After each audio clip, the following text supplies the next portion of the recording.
राधा एक middle class की लड़की थी। राधा के घर में उसके पापा, मम्मी और एक बड़ा भाई राजेश रहते थे। राधा के पापा छोटी सी प्राइवेट नौकरी करते थे। राधा का भाई राजेश दिन भर गांव में आवारा जैसा घूमता रहता है। राधा इस साल बीए फाइनल की थी, इसलिए वो कुछ करने को सोच रही थी।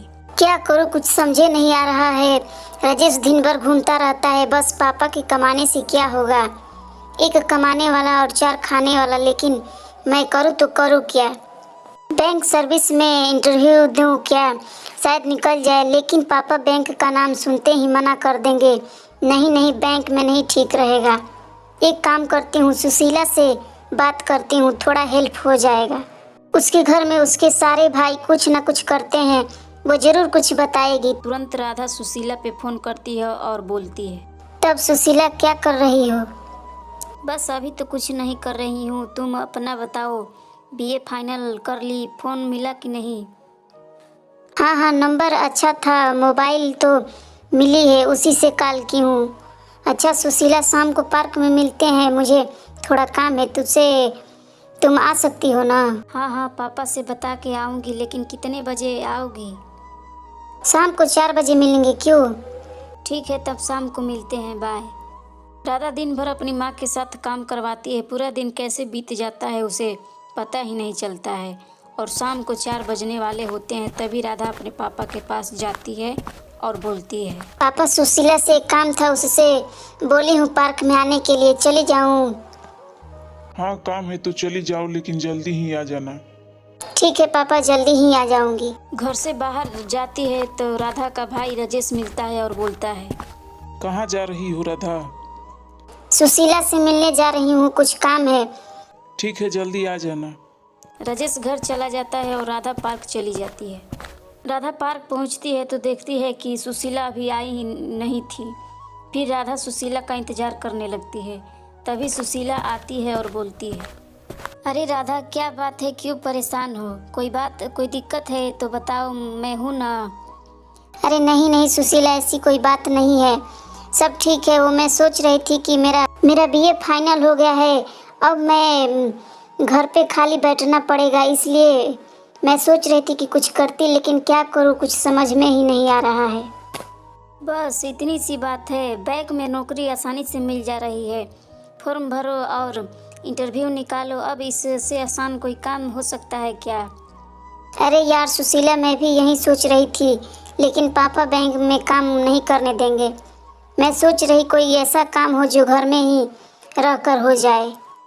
घर से याद आया, यूट्यूब पे वीडियो क्यों नहीं बनाती?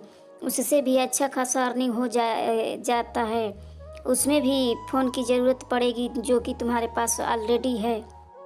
हाँ ये तो ठीक है, लेकिन कैसा वीडियो बनाऊं, मतलब कि कैटेगरी? राधा, तुझे बोलना बहुत अच्छे से आता है। ब्लॉग बनाएगी तो ठीक रहेगा, लेकिन उसमें घर से बाहर तो निकलना ही पड़ेगा, क्योंकि ब्लॉग वीडियो में लोगों के बीच ही बनेगा। चलो, उसके लिए पापा से बात करूंगी।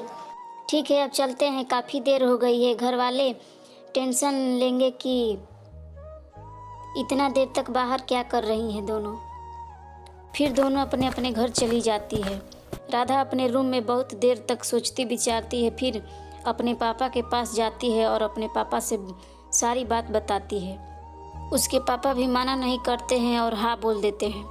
राधा खुशी से झूम उठती है और खाना खाकर सो जाती है। सुबह जब राधा उठती है तो सबसे पहले मंदिर जाती है और पूजा करती है। क्यों ना मंदिर से ही वीडियो बनाना शुरू करूं, इससे अच्छा जगह क्या होगा। फिर राधा मंदिर में ही एक वीडियो बनाती है और घर आती है। सुबह के 7 बज जाते हैं। राधा वो वीडियो अपलोड कर देती है। फिर राधा अगली वीडियो के बारे में सोचती है। आज तो वीडियो अपलोड हो गया, लेकिन कल के लिए कहाँ वीडियो बनाऊं, ऐसा करती हूँ, पास वाले पार्क में चल के बनाती हूँ। फिर राधा गांव के पास वाले पार्क में जाती है, वहाँ भी एक वीडियो बनाती है और घर चली आती है। उस वीडियो को एडिट करते करते राधा को शाम हो जाती है। आज तो कब शाम हो गई पता ही नहीं चला। थोड़ा वीडियो चेक करती हूँ, कितना व्यूज आया है। फिर राधा मोबाइल में अपना चैनल खोलती है तो देखती है कि मंदिर वाले वीडियो पर अच्छा खासा व्यू आया है। ये देखकर राधा बहुत खुश हो जाती है और मेहनत करके रोज़ रोज़ एक वीडियो अपलोड करती है। ऐसे ही 2-3 साल बीत जाते हैं और राधा एक अच्छा यूट्यूबर बन जाती है। राधा से रोज़ ना रोज़ कोई मिलने ही आया रहता है। यूट्यूब की कमाई से राधा और राधा के परिवार वालों की ज़िंदगी अच्छी बन जाती है। यूट्यूब की कमाई से राधा ने 2 गाड़ी खरीद ली थी, एक थी थार और एक थी फॉर्च्यूनर। इतना सब देखकर राधा के गांव वाले राधा से जलते थे। एक दिन राधा के गांव के कुछ लड़के इकट्ठा होते हैं। यार राधा मेहनत करके कहाँ से कहाँ चली गई और हम लोग बस सवारों जैसे घूमते ही रह गए। अरे यार राहुल, तू भी ना कहाँ से कहाँ चली गई, एक झटके में नीचे चली आएगी। तुम्हारे कहने का मतलब क्या है? मतलब एकदम साफ है, राधा को हम लोग मार देंगे। ये क्या बोल रहे हो रितेश? क्यों मार दोगे? बेचारी मेहनत करके इतना ऊपर तक गई है। तुम भी मेहनत करो, सफलता जरूर मिलेगी। राहुल की बात कोई नहीं सुनता और राधा को मारने का प्लान बनाते हैं। एक दिन रितेश राधा को फ़ोन करता है और काम के बहाने से गांव के पास पार्क में बुलाता है। राधा को भी लगता है कि कुछ काम होगा और वो पार्क में चली आती है। वहां जाती है तो देखती है कि रितेश 4 लड़कों के साथ आया होता है। हाँ रितेश, बोलो क्या बात है? बस बात कुछ नहीं है। इससे पहले कि राधा कुछ समझ पाती, चारों मिलकर राधा को मार देते हैं और राधा की लाश को जंगल में छुपा देते हैं और वहां से भाग जाते हैं। राधा की मौत गलत तरीके से मारने से हुई थी, इसलिए वो चुड़ैल बन गई। रितेश, तूने मेरे साथ अच्छा नहीं किया, मैं तुम्हें नहीं छोड़ूंगी और जो तुम्हारे साथ भी थे उनको भी नहीं छोड़ूंगी। इधर राधा के घर वाले परेशान हो रहे थे कि रात हो गई, राधा अभी तक नहीं आई। रात में राधा चुड़ैल रितेश के घर जाती है तो वो देखती है कि रितेश आराम से सोया होता है। उठ जा रितेश, तूने मुझे धोखे से मार दिया, मैं तुझे नहीं छोड़ूंगी, मैं तुझे मार दूंगी। चुड़ैल की आवाज़ सुनकर रितेश उठकर बैठ जाता है। इससे पहले कि रितेश कुछ समझ पाता, राधा चुड़ैल रितेश को मार देती है। फिर चुड़ैल ऐसे ही 4 रातों में चारों को मार देती है। ये खबर पूरे गांव में फैल जाती है। कुछ गांव वाले इकट्ठा होते हैं जिसमें राहुल भी होता है। ये क्या हुआ है? गांव में 4 दिनों से लगातार कोई ना कोई मर जा रहा है, वो भी जवान लड़के ही मर रहे हैं। कहीं रितेश ने राधा को मार तो नहीं दिया ना, जो कि चुड़ैल बनकर राधा चारों को मार दी। लेकिन पता कैसे चलेगा कि राधा जिंदा है कि मर गई है?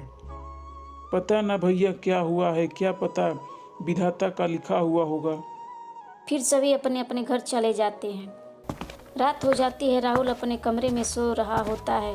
तभी चुड़ैल राहुल के कमरे में आती है और बोलती है, राहुल उठ, राहुल तुझसे मुझे कुछ बताना है। ऐसी आवाज़ सुनकर राहुल उठकर बैठ जाता है। तभी वो देखता है कि सामने चुड़ैल खड़ी है। चुड़ैल को देखकर राहुल डर जाता है। तुम डरो मत राहुल, मैं राधा हूँ, मैं तुमको कुछ नहीं करूँगी। मैं तुमसे बस ये बताने आई हूँ कि रितेश ने 4 लड़कों के साथ मिलकर मुझे मार दिया। उन सबको तो मैं मार दी हूँ, लेकिन मेरी लाश अभी भी वहीं पड़ी है, पार्क के पास जो जंगल है उसी में। तुम मेरे मम्मी पापा को बता के मेरा अंतिम संस्कार करवा दो, नहीं तो मुझे मुक्ति नहीं मिलेगी। हाँ राधा, जैसे ही सुबह होता है मैं तुम्हारे मम्मी पापा के पास जाऊंगा और तुम्हारा अंतिम संस्कार करवाऊंगा। फिर चुड़ैल वहाँ से चली जाती है और राहुल सुबह होने का इंतज़ार करने लगता है। जैसे ही सुबह होता है, राहुल राधा के घर जाता है और राधा के मम्मी पापा को सारी बात बताता है।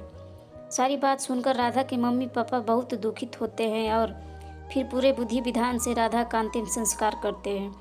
उसके बाद राधा का भाई राजेश राधा के चैनल पे काम करता है और एक अच्छी ज़िंदगी जीने लगता है।